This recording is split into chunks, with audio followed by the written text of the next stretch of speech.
Aquesta obra vol explicar la història de Catalunya en un llarg recorregut de 3 segles entre 1714 i 2014.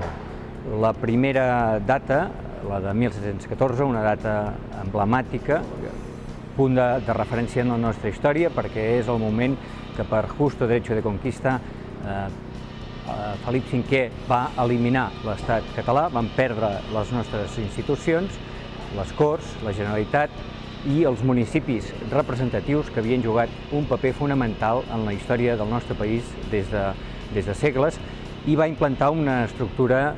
política, jeràrquica, militaritzada, que és la de la nova planta.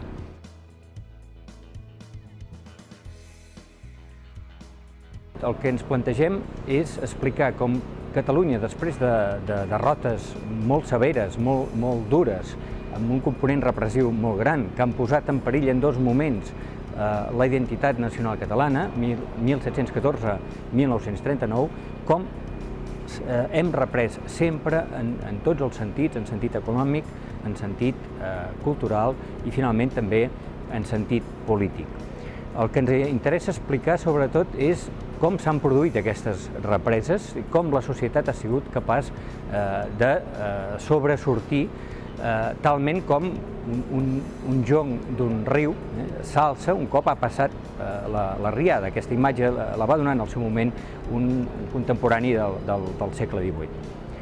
Ara bé, si aquesta obra té una singularitat molt especial és que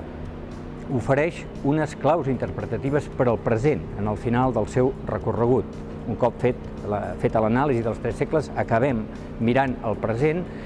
amb tota la seva complexitat extrema de la globalització, de la crisi,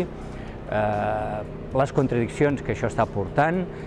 l'impacte que té en la cultura, en la comunicació, etc. I finalment, com en l'aspecte de la identitat nacional hem d'organitzar-nos de cara al futur i, per tant, aquí tenim el tema de l'autodeterminació, el tema de la sobirania.